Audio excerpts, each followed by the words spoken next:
So, hi everybody. Okay, so try to make this. Okay, so this is part two. As I promised, I said I was going to come back and finish the story. So, let me just go back a little bit. So in part one, I told you about, how I understand that I was portaled in, that I was in a, what do they call it? Pathology, sort of a pattern where, my grandmother's mom died when she was a little girl. So there was like 9 children. The oldest siblings stepped in and sort of mothered the younger siblings. So my mom didn't have her mom. She didn't bond with her. She didn't have that, connection, to her mom. She had my mom. My grandmother had my mom. She was a young mother. And so I believe that she was married to my grandfather, who was my mom's dad, for a short period. So she basically became a single mom. And in those circles and those times, your older sisters. So auntie stepped in and grandparents stepped in and family members on my mom's dad's family, they all sort of pitched in. So my mom kind of moved around a lot. And she really didn't, in my opinion, from what I understand about the stories that they shared, she didn't spend a lot of time with her mom. So there was a little disconnect there.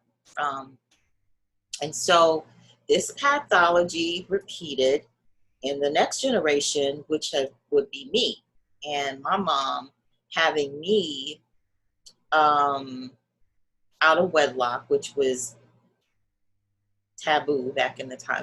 It was a very difficult position to be in, growing up in the South. And so my grandmother stepped in, and my grandmother had full control of raising my brother and I for a very big chunk of our childhood. And so then was that missing link. And so moving up to my period, and then I had my daughter out of wedlock, single mom, and had challenges with doing that full-time work. And so my mom stepped in, and again, we're in this pathology. So this continued. So waking up to all of this, doing my inner work, understanding what happens in the womb, the connection or the disconnection, the feelings of separation, I've come to understand and know that that was my inner challenge. That was my belly. That was my work in terms of how I was going to unravel my identity, my self-esteem, my self-worth, and everything else that comes with having that disconnect at such an early age. So what I wanted to share in part two was that, let's see, I was married 10 years before the lottery hit, before my husband hit the lottery, and I believe it was in 2006. At the time, we were technically homeless.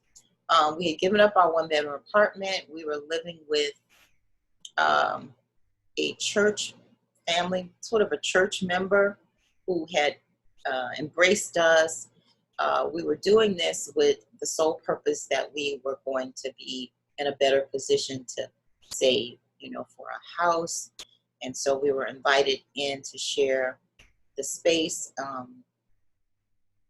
And, it was a lovely idea, but, honestly, it was difficult. It was difficult. So my husband won the lottery, and of course, immediately that changed our circumstances. We were able to pay off, debt.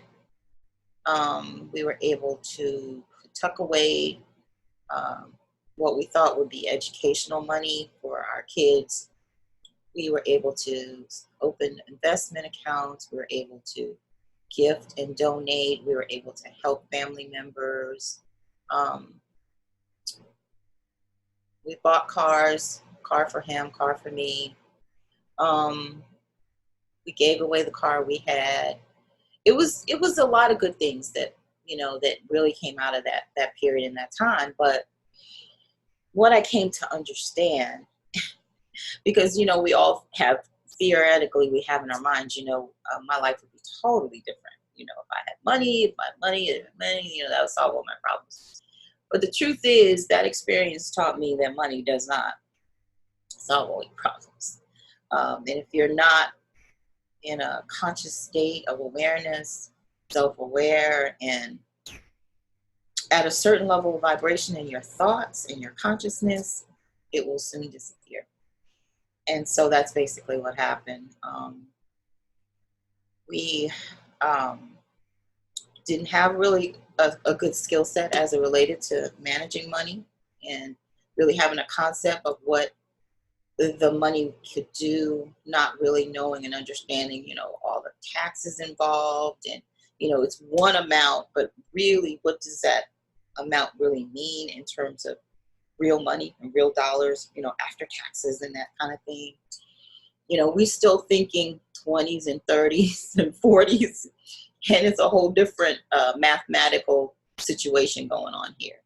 So not being skillful, not being really prepared consciously, there was always that subconscious thought about not being good enough, not really earning the money, feeling some angst around it, still being connected to, religious circles. Some people have planted some negative seeds, like this is money from the devil, so there's stuff going on in your head. There's alarms going off in your system. There's a lot of anxiety that existed. And for me, it really connected me with the fact that I did not feel deserving. And part of the reason why I think I was spending it so quickly was sort of to push it away, to get it out of my presence. And then there was this fear that it was going to go away, that I was going to wake up in the morning, I was going to check my balance, and somehow it would have been either withdrawn, or it was a mistake, or it was taken out by mistake, or it just made me feel a lot of anxiety, I should say. Not to mention, changing the dynamics of how my husband and I, we communicated, but it was like more of our conversations was about the bank, the balance, the accounts, the money, how much did you spend, how much is that costing, et cetera, et cetera. So there was another level that was going on that, kind of kept me, I wouldn't say off balance, but I felt a little bit, a different level of anxiety. I can't explain the feeling. Initially, it felt like an orgasm. It was just like, whoosh, and then after things settle down, of course, and, you go through that initial, spending and sort of feeling like you're doing those things that you weren't able to do before. And for us, it was a big deal because here we were in a position that all our bills were paid, and then we could actually have money to do other things. We could go on vacation, and it was a different kind of freedom that I felt, in a different way that I was breathing when I woke up in the morning.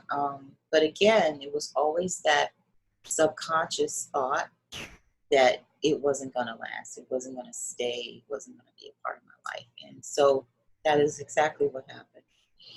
And it didn't happen overnight, but eventually, I think the very following tax year, we had this huge bill that we had to pay the IRS. And then it seemed like from that point on, it was one thing after another.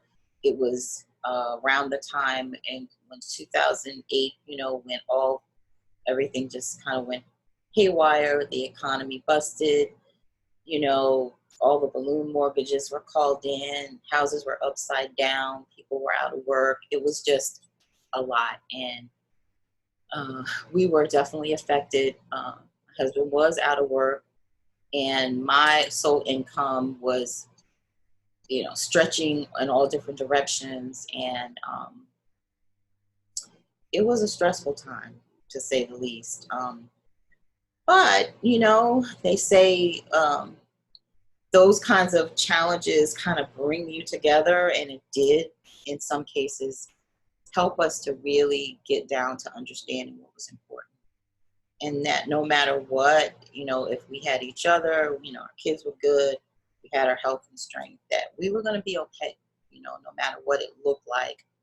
And there were some nights when I really, had to learn, I had to really get into my spiritual closet, and I had to learn to pray and worship, and I had to meditate, and I had to do what I had to do to keep that stress level down. And yeah, I made a few martinis. At one point, I was blending up some drinks on a regular basis. And yeah, I mean, I just went through different levels of connecting with me. I remember one summer just basically spending the whole summer like in the yard, just connecting, grounding myself, digging in the ground, pulling up weeds, planting new grass, putting flowers down. That was a period, it was a really spiritual moment, because I really felt like um, my spirit guides were like speaking to me, or it's like my grandmother was channeling it, because she worked out in the yard a lot. I remember as I was growing up that she mowed the lawn, she planted flowers, she watered the grass. Yeah, she did all that. So I felt like I was channeling her, and that the spirits were speaking to me. My ancestors was connecting, and it was a period. It was a good period. I would come in, I would get out early, and I would come in the afternoon. I would make myself like a really healthy lunch, a smoothie, and I would shower, and I would basically take a nap and go to sleep. And it was my therapy. And so yeah, I mean, things happen. I've learned, and although we may think it's come to take us totally out, it's come to serve us in some deeper way. And so I learned to have a new perspective, and I just had to dig deeper into um, the strength of who I am. And I really did come to know me on another level, honestly, and appreciate, you know, the way I think and the way I feel, and just to honor what it is that was going on inside of me. So, as I sort of conclude this, I want to invite you to my website, which is finally live after a lot of back and forth. I had a technical person helping me with designing it. I wanted to keep it really simple. I wanted to use it as a space where people could learn about who I am, where I could connect with clients, a place for booking, a place for payments, a place where, everything could be found about me and about who I am, about my beliefs. And so, important part of what I wanted to share was a little bit of my story. And so I did that on the website. And so you'll also read about a recent medical event, that was a challenge for me in the early part of this year, and how I recovered and am still recovering. But honestly, I just knew from the day that this all unfolded unexpectedly, that ultimately I had this knowing, this in my gut, that this was not something that was taking me out. This was something to recalibrate me, to switch my thinking, to ground me, to reconnect to me to what my purpose was, and what my mission is, and why I'm here. Because we all want to connect with that. And so, having had the AVM which is likened to a aneurysm, sort of. And having had the procedure and coming out of the hospital, having a little bit of therapies, just basically learning to listen to my body, and when I feel like it's time for me to just relax, take the heat off, put my feet up, not pushing myself beyond the limits anymore, but just taking it easy, listening to my body. So that's what I really learned from this experience, and really, it just sort of narrowed things down in terms of what's important. Okay, let's get right in the middle of what's important here. And let's just walk in right in the midst of that, and all this outside noise and the things that, you think you want to do and you be, okay, we're going to have to let that go. We're going to have to let that go. You know what I mean? That's for another lifetime. But for right now, I'm laser focused. I'm laser focused on my mission. I am mission driven, and I'm here to serve.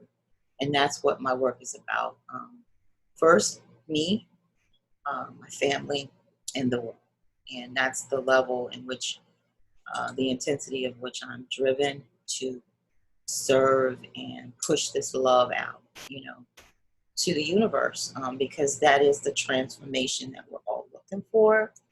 And so that is a part of what I'm doing is, in developing the skill to transmute the energy as it relates to the ETR, and using that as the catalyst to raise the vibration of the individual so that they can go in quickly, do the purging that's necessary for getting the old energies out, clearing that stuff away, and so they can move forward into their purpose, their creativity, and the authentic selves that they are, and the love and the light that they are.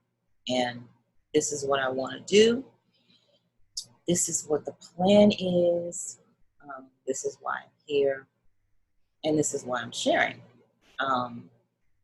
So my story doesn't end here, but this is the part of the story that is important that I put out to the world, because I want people to resonate. I feel like there is a tribe of folks out there that will connect with me based on my story. So I think it's important to share it. And we are more alike than we are different. And so hopefully it'll resonate with you, and you'll understand that, we all have our challenges, we all have our journeys, and we're here to sort of lock arms and walk forward, to this higher consciousness and this higher way of being, regardless of race, creed, or color, but coming together, as one. And that's my belief, and that's my story. So, yeah, thanks for listening. And again, go visit my website, and it's www.PamelaCoombs.awakespot.com. So I look forward to speaking to you again. Have a good evening.